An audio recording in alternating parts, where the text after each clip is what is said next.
dream about finding the fountain of youth. So he convinced the King of Spain and the Queen of Spain to fund 3 ships and allow him to leave this job he resigned and go find the fountain of youth. So he goes to Bimini, and then he comes to the coast of Florida. He goes up and down, and he lands in St. Augustine. And 500 years ago, in April of 1513, he names this land Florida. And in Spanish, Florida is Easter, but it's also related to flowers and spring. So I think it's a beautiful name. And so, as an artist, my job is to dream also. I dream, and with the materials that I know about and the experience and knowledge of techniques, I create. And so that's my job. And so I welcome every kind of opportunity to do this. So when about 4 years ago, it was like the 500 years of Florida was approaching. And I said, my God, what an opportunity. This is an opportunity.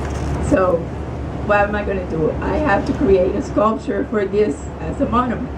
And I would like to honor the Seminoles because of their endurance, their perseverance, their culture. And that's where it all started.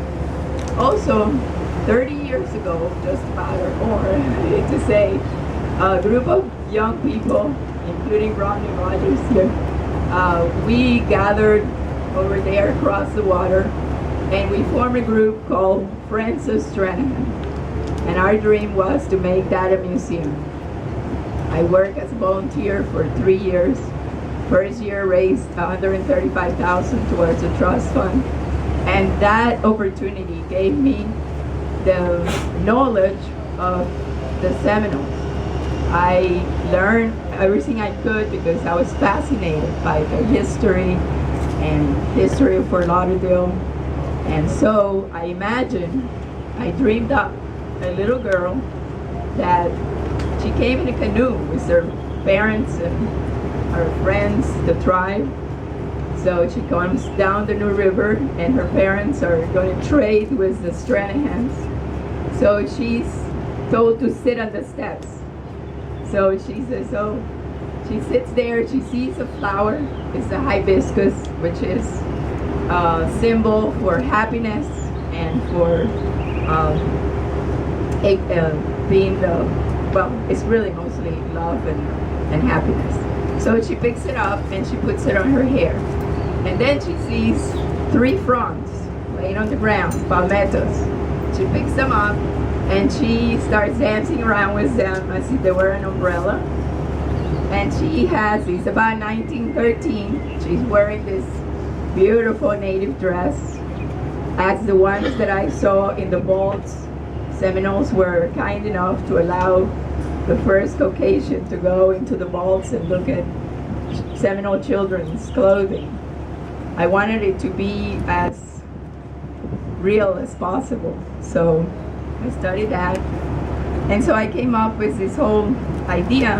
And then I said, well, she can't be without an alligator, because we think of the Seminoles, and that was what they earned their living, with the trading of the hides.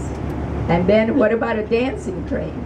The dancing crane, there's about 200 left in the Everglades, and they're large birds, and they are made for life, and they have this beautiful dance. So I said, well, she'll be facing west, as they went west, and she will have a dancing crane helping her on her journey, and an alligator beside her, a baby alligator, so it's not scary. So I wanted all of you to love her, and so I tried to do my best doing that. And I also want to take the opportunity to thank, in the order of how they appeared, all these great people that helped me make this possible.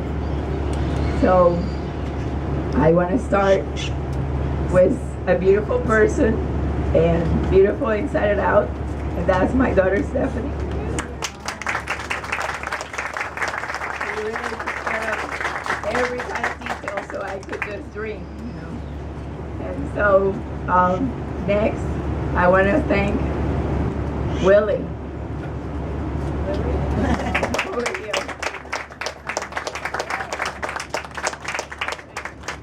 Okay, my friend. Without fundraising, money, nothing happens. So, like Michelangelo wouldn't have his Pietà if he hadn't been for the Medicis. So, I want to thank everybody. But I want to go back a little bit too, and I want to say that after I dream up this, I think it was meant to be, because a few months later, I had a knock on my door at the studio, and it was Jimmy Osceola. I said, wow, a Seminole knocking on my door. So he said he wanted to study with me. Great. So I told him about my project, and he loved it. He said, oh my gosh, Nilda, that's amazing. That sounds great. Then next, a couple of weeks later, comes Elgin.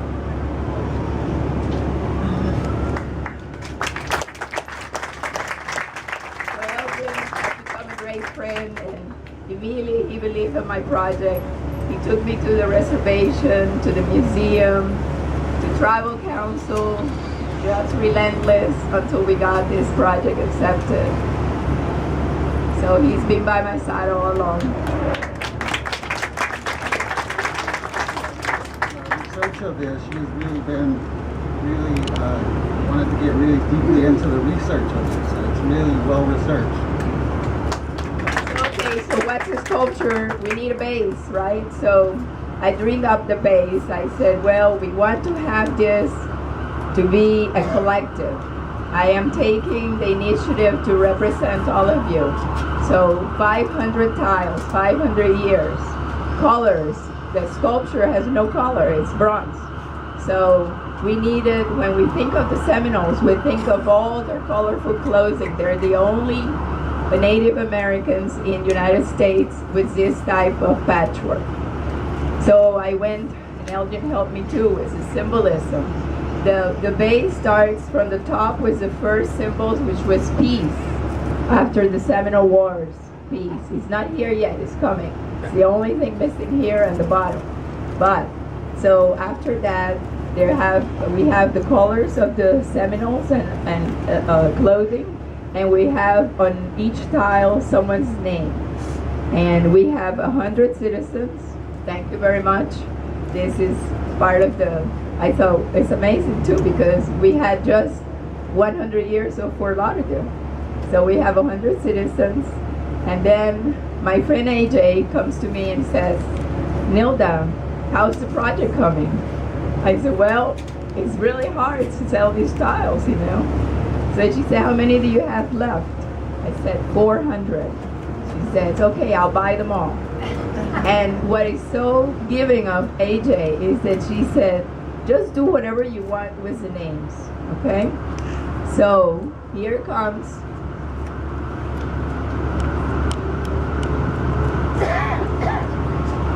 Okay, so here come Mike and Brian.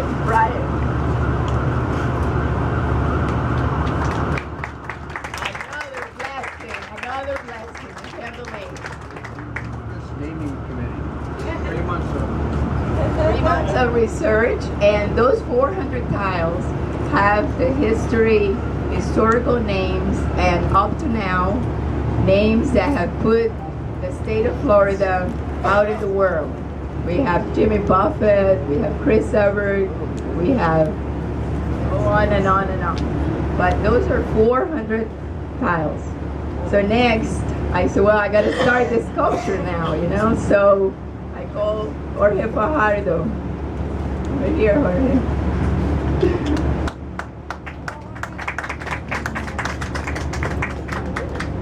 I needed somebody to help me solder this structure. I don't solder.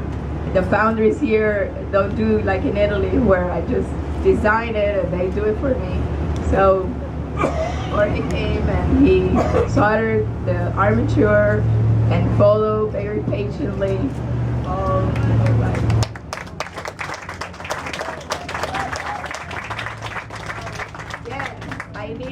girl. I need a 5-year-old. So here comes Tom Jagger.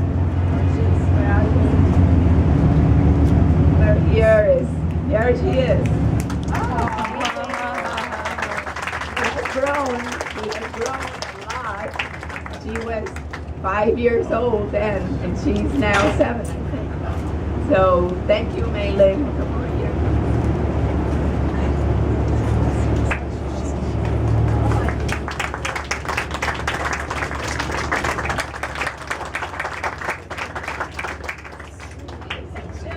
Another person. We need a place to put this sculpture, right? So, okay, so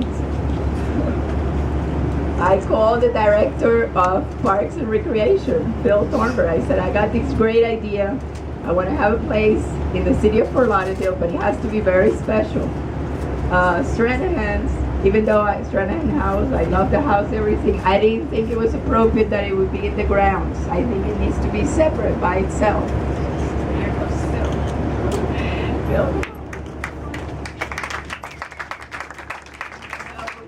Phil? And he starts finding out we were going to put it over there, and then that on top of the tunnel belongs to city, state, and federal. And they're going to change this tunnel. I don't know what they're going to do, but in any case, he said it's not a good idea, Nilda. The Riverwalk, I contacted them, and they said no sculptures on the Riverwalk. So, okay. So Phil calls me one day, he says, I have the perfect spot. This little land here is owned by the city of Fort Lauderdale. That over there is a Riverwalk. But this is part of the city of Fort Lauderdale.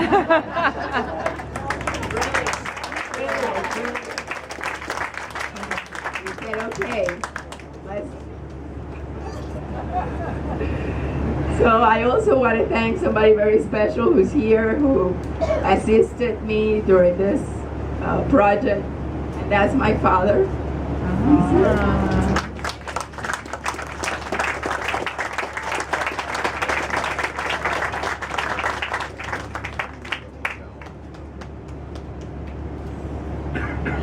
He has a master in fine arts, so you can see why I got the encouragement since I was a little girl. And he helped me retouch the waxes. He went to the foundry, couldn't believe. I would wake him up at 7 o'clock. Get in the car, fight the traffic, and go out there and retouch the waxes at the foundry. Which reminds me, the foundry, okay? I have to thank them from the very beginning. They were absolutely incredible. And the tiles, the design of the tiles was put to computer by a very good friend, student of mine, Anna Tarquino. Anna.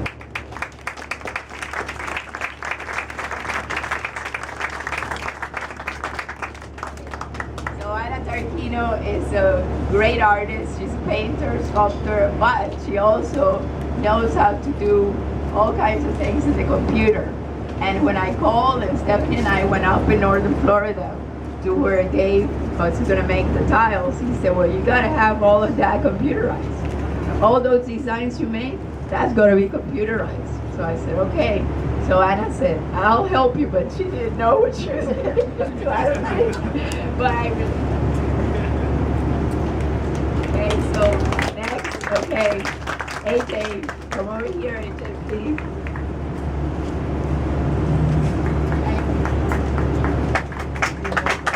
Without AJ, we wouldn't have this project. It would have taken years and years. So we were able to do it close to the 500th celebration of Florida. So I want to thank all the city officials, all of you who are here. I also want to special thank the tribe, the Seminole tribe, my friends. I have become great friends with the Seminole tribe. I'm very happy about that. They came into my life. Thank you, everybody.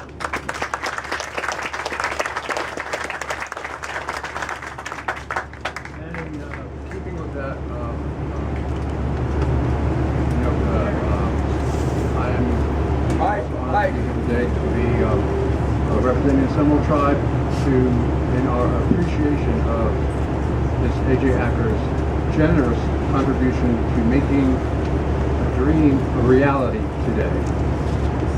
I will now present her with a one-of-a-kind Seminole patchwork jacket.